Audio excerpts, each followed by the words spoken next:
An 80-year-long Harvard study, the longest study ever conducted in the world, found that the single biggest predictor of health and happiness in our lives is the quality of our relationships. But we are all busy, we're all tired, we're all overworked. So today, we're getting into the micro habits, the teeny tiny science-backed things that we can all do to make our romantic relationships and our friendships stronger.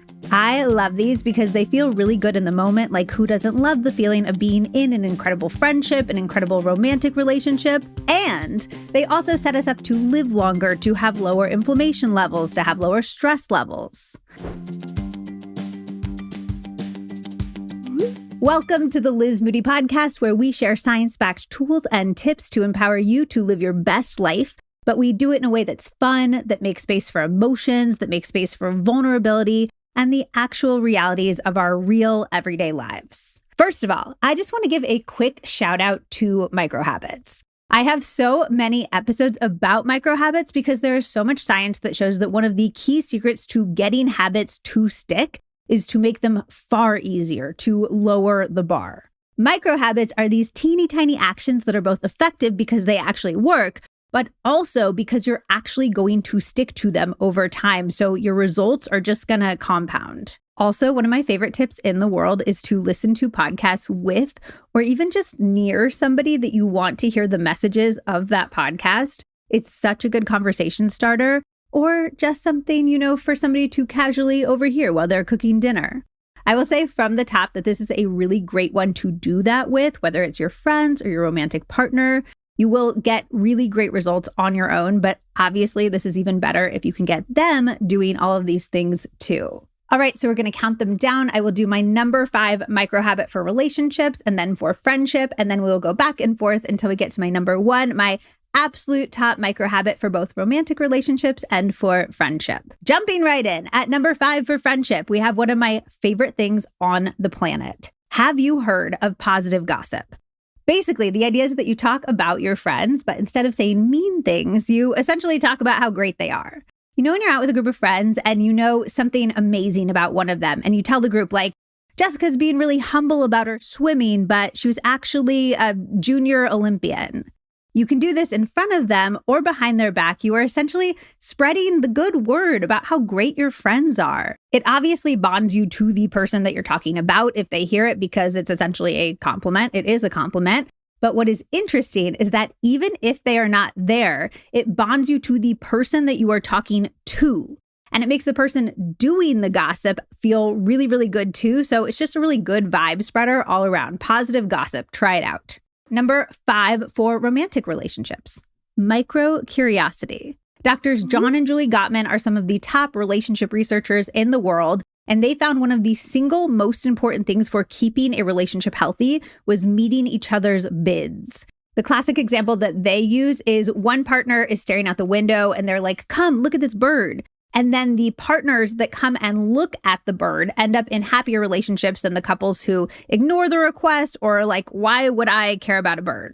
And I am not a big bird girl, although I guess to the point of this, I would come and look at the bird if Zach asked me to. But when I thought about this in terms of like memes and texts, it was such an aha moment. Like, oh, those are bids. Those are somebody saying, I am thinking of you. I am interested in this thing. They are tiny requests to connect.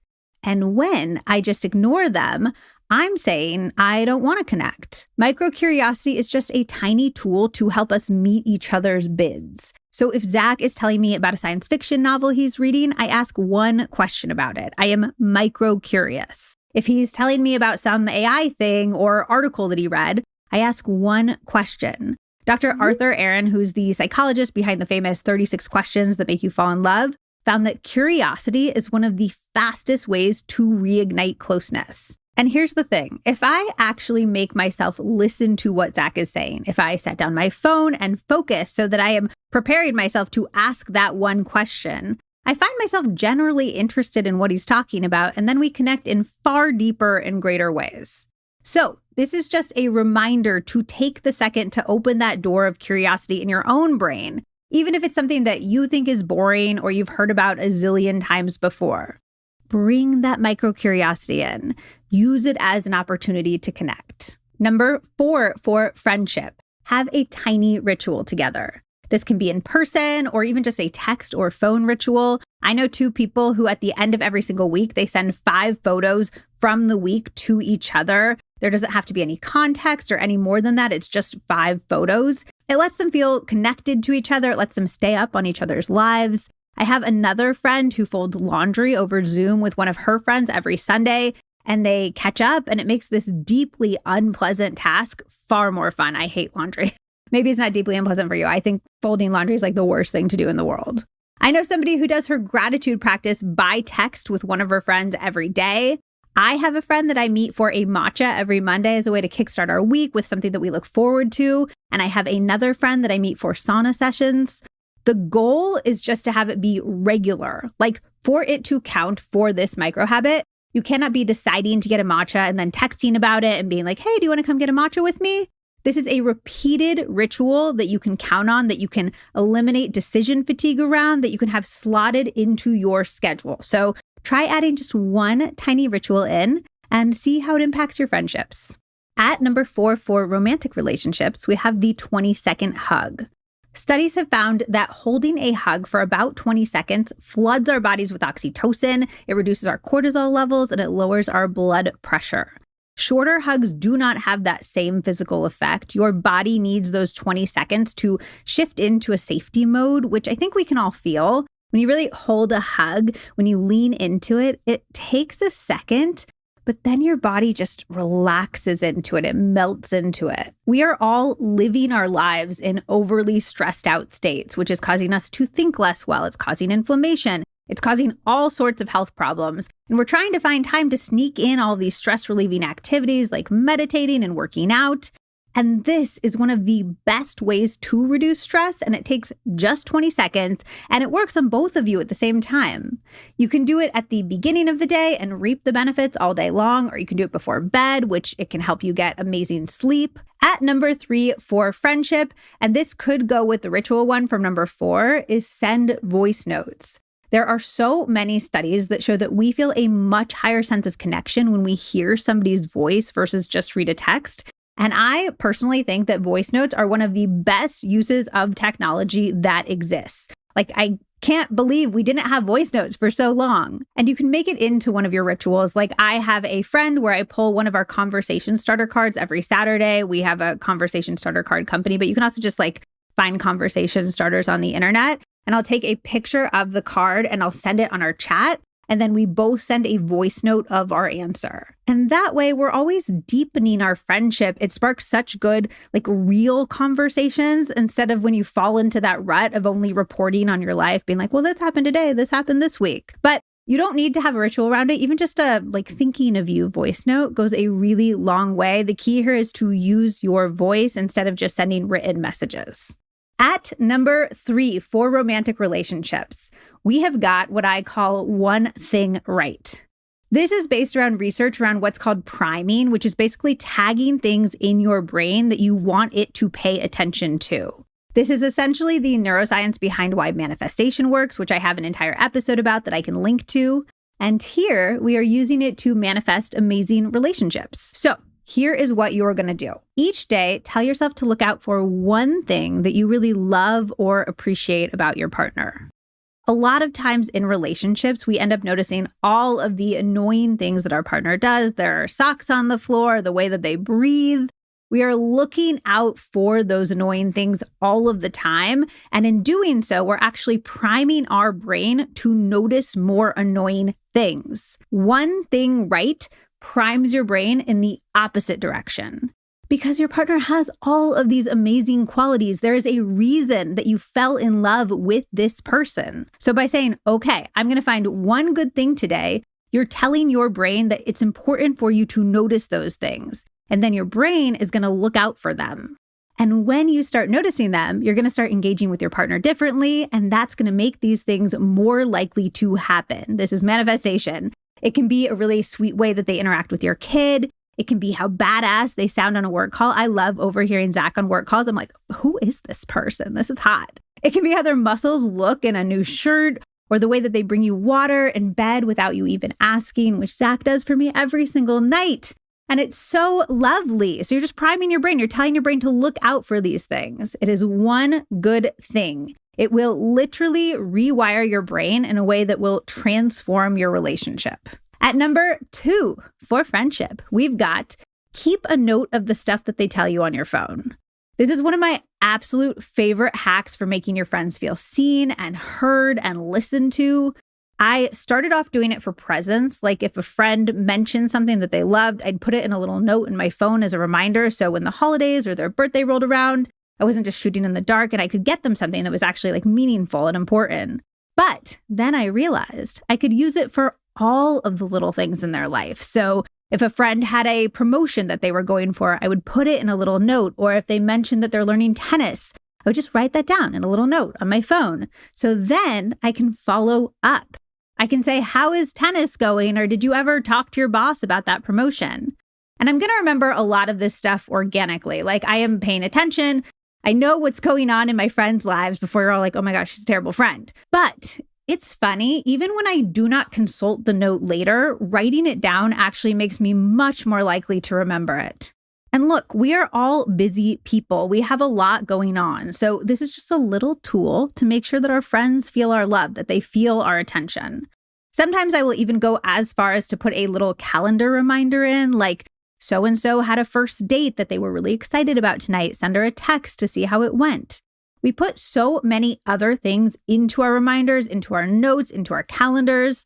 This is just a really tiny way of giving our friendships that same space in our phones and in our brains and in our lives. At number 2, for romantic relationships, we have flirt all day. A firm belief of mine is that one reason so many of us are not having the amazing sex that we want to have is because we basically get in bed at night after treating our partner like a work colleague essentially all day, after being stressed out all day.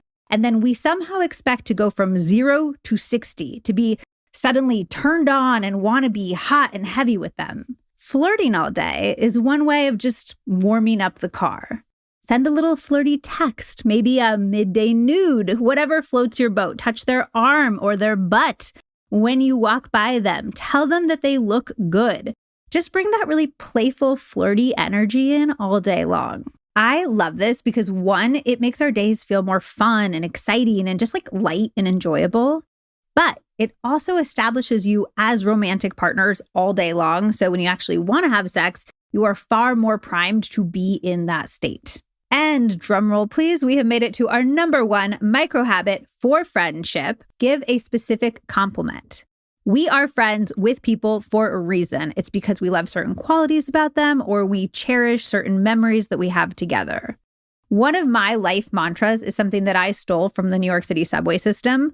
If you see something, say something. We love all of these things about our friends, but we rarely tell them. And what a gift it is to get to see ourselves through somebody who loves us' eyes. And I try to be really specific with these. I told a friend recently how inspired I was by the way that she brought rituals and routines into her life. I told another one how brave I thought that a recent life choice that she made was. My sister has been becoming this amazing psychologist over the years, and it's been such a joy to see her thought processes change, to see her learn and grow and evolve in her career. And after literally months of thinking it, I was like, wait, I don't know if she knows that I am thinking this. So I told her, if you see something, say something. It'll make your friends feel so lovely. It'll strengthen your relationships. It'll make them feel known and just cared for in a really special way. If you see something, say something. And last, but very much not least, my number 1 micro habit for romantic relationships. Say thank you. A study from the University of Georgia found that gratitude is the single greatest predictor of relationship satisfaction. This goes with the one thing right that we talked about earlier. Now that you're attuned to everything wonderful that your partner is doing, give them a quick thank you for it. Thanks for giving me advice about that work situation. Thank you for picking up the groceries. Thank you for planning such a lovely Saturday activity. Even if they are doing the things that we are all supposed to be doing, are part of the load, it still feels good to be appreciated for them. And it makes us much more likely and happy to do those things in the future. You can also ask your partner for this. You can be like, hey, I would love for both of us to express a bit more appreciation for each other. Can we both try to say thank you for one thing a day? And again, like the one thing right micro habit that keeps you on the lookout for the good things, which wires your brain to see more good things. And expressing appreciation feels good. And of course, receiving it feels amazing. So you will just be racking up wins all over the place. As always, please, please, please do not try to do everything that we talked about in this episode. Trust that your brain took in everything here and it'll pull these tools out when you need them. And maybe just actively pick one thing to experiment with. Which one resonates with you the most? And also, do you agree with my order? Are there micro habits that you use to make your friendships or your romantic relationships stronger? Tell me in the comments. I really want to know. And if you try anything, come back and share your success stories. Send this episode to your partner, to your friends, and let's all give our relationships the same importance, the same effort as the rest of our lives. And if you are new here, or even if you're not, take a quick second to hit that subscribe or follow button. We have new episodes on Spotify, Apple, and YouTube every Monday and Wednesday. Mondays are short solos with tips and stories from me, like this episode. And then Wednesdays are longer episodes where I sit down with one of the world's leading experts to dive deep into a subject. I know that 50% of you listening right now are not following, and it is the best way to both support the podcast and make sure that you never miss out on an episode that could change your life. You can find all of my favorite partner codes, from the skincare that I swear by to the creatine and the fish oil that I take every day, the workout that I do every day, at lizmoody.com/codes. Supporting our brand partners keeps our show completely free for you, and it allows you to save money on products that I've vetted that I really, really believe in. All right, I love you guys. I'm cheering for all of our relationships, and I will see you on the next episode of the Liz Moody Podcast. Oh, just one more thing. It's the legal language. This podcast is presented solely for educational and entertainment purposes. It is not intended as a substitute for the advice of a physician, a psychotherapist, or any other qualified professional.